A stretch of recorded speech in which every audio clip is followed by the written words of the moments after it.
Road భద్రతా నియమాలు ఉన్నది ప్రాణరక్షణ కోసమే. మాజీ మంత్రి ప్రత్తిపాటి. ట్రాఫిక్ రూల్స్ను నిర్లక్ష్యం చేయడం కోరి ప్రాణాల మీదకు తెచ్చుకోవడమేనని అనే వాస్తవాన్ని యువత గ్రహించాలి. పుల్లారావు. స్వీయ నియంత్రణ లేకుండా వాహనాలు నడపడం ఎవరికీ ఎప్పటికీ మంచిది కాదు. పుల్లారావు. రోడ్డు భద్రతా నియమాలు ఉన్నది మన ప్రాణరక్షణ కోసమేనని వాస్తవాన్ని వాహనదారులు తెలుసుకోవాలని మాజీ మంత్రి ప్రత్తిపాటి పుల్లారావు సూచించారు. సోమవారం ఆయన పట్టణంలోని ఎన్ఆర్టీ సెంటర్లో జాతీయ రోడ్డు భద్రతా మాసోత్సవాలను జెండా ఊపి ప్రారంభించారు. ఈ సందర్భంగా ఆయన మాట్లాడుతూ వాహనదారులు రోడ్డు భద్రతా నిబంధనలను విధిగా పాటించాలని, ముఖ్యంగా యువత ట్రాఫిక్ రూల్స్ను నిర్లక్ష్యం చేయడం ఎంతమాత్రం మంచిది కాదని చెప్పారు. రోడ్డు భద్రతకు సంబంధించిన నిబంధనలు విస్మరించడం అంటే కోరి ప్రాణాల మీదకు తెచ్చుకోవడమే అవుతుందని మాజీ మంత్రి స్పష్టం చేశారు.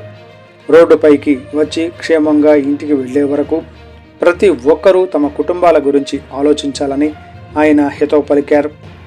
నిత్యం జరిగే ఎన్నో రోడ్డు ప్రమాదాలు చూస్తూ కూడా స్వీయ నియంత్రణ లేకుండా వాహనాలు నడపడం ఎప్పటికీ ఎవ్వరికీ మంచిది కాదన్నారు. మద్యం, ఇతర మత్తు పదార్థాలు తీసుకొని వాహనాలు నడపడం ముమ్మాటికి క్షమించరాని నేరమని ప్రత్తిపాటి చెప్పారు. హెల్మెట్ ధరించడం, ట్రాఫిక్ నిబంధనలు పాటించడం మన జీవితంలో సక్రమంగా నెరవేర్చాల్సిన బాధ్యతలేనని విషయం మరవకూడదన్నారు. రోడ్డు ప్రమాదాలను నివారించడానికి కూటమి ప్రభుత్వం ట్రాఫిక్ నిబంధనలు కఠినతరం చేస్తోందని, ఇటీవల సుప్రీంకోర్టు కూడా ఈ దిశగా చర్యలు తీసుకోవాలని ప్రభుత్వాలను ఆదేశించిందని మాజీ మంత్రి తెలిపారు.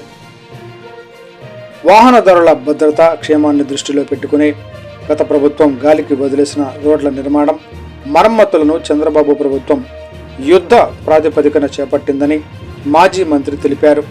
రోడ్డు భద్రతా మాసోత్సవాలలో భాగంగా భద్రతా నిబంధనలు ప్రజలకు తెలియచేస్తూ ర్యాలీ నిర్వహించి ఆటో, జీప్ డ్రైవర్లను పుల్లారావు ప్రత్యేకంగా అభినందించారు. ఈ కార్యక్రమంలో మోటార్ వెహికల్ ఇన్స్పెక్టర్ కేఎల్ రావు, సిబ్బంది మరియు పార్టీ నాయకులు నెల్లూరి సదాశివరావు, పఠాన్ సమద్ ఖాన్, జవ్వాజీ మదన్మోహన్, కామినేని సాయిబాబు, ఎస్ఎస్ సుభాని, మధుమాల రవి తదితరులు పాల్గొన్నారు. చనిపోవడం వల్ల ఆ కుటుంబానికి కాదు, దేశానికి కూడా చాలా నష్టం. ఎందుకంటే మనకి యువతలు చాలా ముఖ్యం.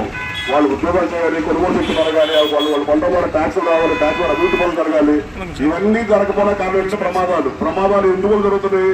టూ వీలర్ యాక్సిడెంట్ జరిగిందంటే హెల్మెట్ పెట్టుకోకుండా రోడ్డుకు తగిలి పడిపోవడం, కారులో వాళ్ళు సీట్ బెల్ట్ నాకు నడపడం, drunk and driving, cell phone driving, రివోల్ డ్రైవింగ్, మైనర్ చాలా. అంటే మన దాకా వస్తే కానీ మనకు మనం ఎంతో మంది చూస్తాం, మన కుటుంబంలోనో లేదా మన మిత్రుల్లోనో, మన పక్క వీధిలోనో, మన ఊర్లోనో ప్రమాదాల బారిన పడి ఎన్ని కుటుంబాలు చిత్రమైపోయి ఎంత ధైర్యంగా బతుకుతున్న విషయం.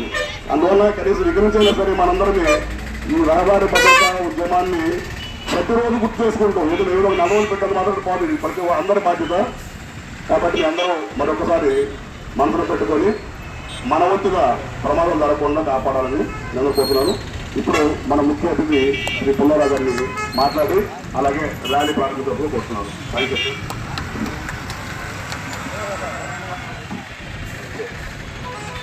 ఈరోజు జాతీయ భద్రతా మాసోత్సవాలు జనవరి 16 నుంచి ఫిబ్రవరి 15 వరకు 7 రోజుల పాటు ఒక అవేర్నెస్ ఏ విధంగా పాటించాలి, సురక్షితంగా ఇంటికి చేరాలంటే ఎటువంటి ప్రమాణాలు పాటించాల్సినటువంటి అవసరం ఉంది, ఎటువంటి జాగ్రత్తలు తీసుకుంటే వెనుకున్న కుటుంబ సభ్యుల గురించి ఆలోచిస్తే తప్పకుండా ఈ పాటించాల్సినటువంటి నియమ నిబంధనలు అన్నీ పాటించేటువంటి అవకాశం ఉంది.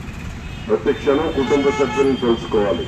రోడ్డు ఎక్కితే రోడ్డు దిగేంత వరకు కూడా జాగ్రత్తగా మన పరిధిలో మనం, మన నియంత్రణలో మనం ఏదైతే సూచనలు ఉన్నాయో ME inspector, vehicle inspector KL Rao గారు చెప్పినటువంటి నియమ నిబంధనలు, మద్యం సేవించకుండా కానీ, సెల్ ఫోన్ మాట్లాడకుండా కానీ, ట్రాఫిక్ రూల్స్ పాటించడంలో కానీ సరైన జాగ్రత్తలు అన్నీ తీసుకోవాల్సినటువంటి అవసరం. మనం ఎంత జాగ్రత్తగా ఉన్నా ఎదుటి వాళ్ళు జాగ్రత్తగా లేకపోతే అది మనకు కూడా ప్రమాదం కలిగేటువంటి అవకాశం ఉంది. ఈరోజు చూస్తున్నాం, ఉదయం లేస్తే ఎంతమంది చనిపోయారు అనేటువంటిది ఫస్ట్ పేజీలో వస్తాం.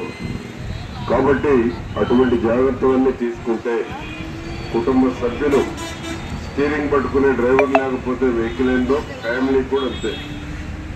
కుటుంబాన్ని పోషించేటువంటి వ్యవసాయాలు లేకపోతే కుటుంబం ఏమైపోతుంది అనేటువంటి ఆలోచన ప్రతి క్షణం చేస్తూ సీట్లో కూర్చున్న దగ్గర నుంచి జాగ్రత్తలు పాటించాలని ఈ యొక్క మోటారు ఎవరైతే ఫీల్డ్లో ఉన్నారో మీకోసమే చంద్రబాబు గారి ప్రభుత్వం ఇన్సూరెన్స్ కూడా చేస్తూ ఉంది. గత ప్రభుత్వం చంద్రన్న బీమా ఎత్తేసింది. ఈరోజు మరలా తిరిగి చంద్రన్న బీమా తీసుకొచ్చేటువంటి ప్రయత్నం జరుగుతూ ఉంది. కాబట్టి ఈ యొక్క భద్రత మాసోత్సవాలు పాటించాల్సినటువంటి సూచనలు అన్ని తప్పనిసరిగా పాటించి ఈ యొక్క ఏదైతే జీవితం 100 ఏళ్లు గడపడానికి ఏమైతే జాగ్రత్తలు తీసుకోవాలో అటువంటి జాగ్రత్తలు తీసుకొని ముందుకు నడవాలని కోరుకుంటూ నమస్కారాలు అందరికీ. రహదారి భద్రతా సూచనలు పాటించండి, ప్రమాదాలు నివారించండి. వాహనమును ఎల్లప్పుడూ మంచి కండిషన్ లో ఉంచుకొనవలెను. సరైన డ్రైవింగ్ లైసెన్స్ లేకుండా వాహనము నడుపరాదు, శిక్షార్హం. వాహనమును మీరు కుడి పక్కకు లేదా ఎడమ పక్కకు తిరుగునప్పుడు 50 మీటర్ల ముందుగానే ఇండికేటర్ వేయవలెను. మోటార్ సైకిల్ నడిపేవారు విధిగా హెల్మెట్ ధరించవలెను. అందులో ఇద్దరే ప్రయాణించవలెను.